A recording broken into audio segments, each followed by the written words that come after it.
தமிழ்நாடு அரசின் மின் பகிர்மான கழகம் சென்ற நிதியாண்டில் 13,985 கோடி ரூபாய் நஷ்டமடைந்திருப்பதாக கணக்கு காட்டியிருக்கிறது. மின் கழகத்தின் நிதி நிலைமையை உடனடியாக சரி செய்ய வேண்டும் என்று நிபுணர்கள் ஆலோசனை சொல்கிறார்கள். டான்ஜெட்கோ எனப்படும் தமிழ்நாடு அரசின் மின் பகிர்மான கழகம் 2013-14 நிதியாண்டில் 13,985 கோடி ரூபாய் நஷ்டம் ஏற்பட்டுள்ளதாக அறிவித்துள்ளது.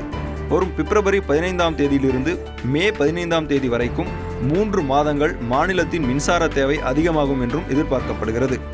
இதற்காக தனியாரிடமிருந்து அதிக விலையில் மின்சாரம் கொள்முதல் செய்யப்பட்டால் இந்த நஷ்டம் மேலும் அதிகமாகும் ஆபத்து இருக்கிறது.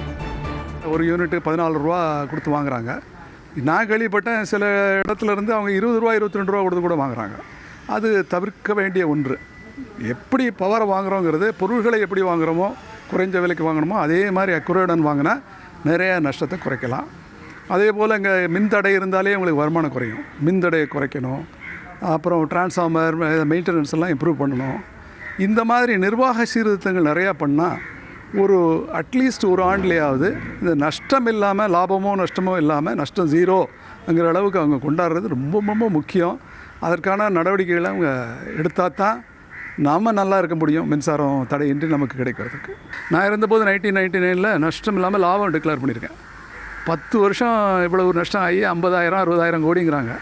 இது பின்னால் நிச்சயமாக கஷ்டப்படும். கடந்த நிதியாண்டில் தனியாரிடமிருந்து மின்சாரம் வாங்குவதற்கு 30,529 கோடி ரூபாய் செலவிடப்பட்டிருக்கிறது. இப்படி தனியாரிடம் மின்சாரம் கொள்முதல் செய்யப்படுவதற்குத்தான் பெருமளவு செலவிடப்பட்டிருக்கிறது. வருவாயை மிஞ்சும் அளவுக்கு இதில் பணம் செலவழிந்திருக்கிறது. இதுவே பெரிய அளவிலான கடனுக்கு அடிப்படை காரணமாக இருக்கிறது. 23,000 கோடியில் கொண்டு 33% மின்சாரத்தை இவர்கள் வாங்கியிருக்கிறார்கள். 33% மின்சாரத்திற்காக கிட்டத்தட்ட 75% வருவாயை கொடுக்கக்கூடிய ஒரு நிலை தான் இன்றைக்கு நஷ்டத்தை கொண்டு வந்திருக்கிறது. இந்த நஷ்டம் என்பது தனியார் மின்சாரத்தை சார்ந்து இருக்கின்ற வரையில் மின்சார கட்டணம் உயரும் என்பது மட்டுமல்ல, மின்சாரத்தினுடைய விட்டும் நாம் தவிர்க்க முடியாத ஒரு விஷயமாக இருக்கத்தான் செய்யும். இன்றைக்கு டெல்லியில் வந்திருக்கக்கூடிய அரசியல் மாற்றத்திற்கு அடிப்படை காரணமே மின்சார கட்டணம் என்பதை நாம் மறந்துவிடக்கூடாது.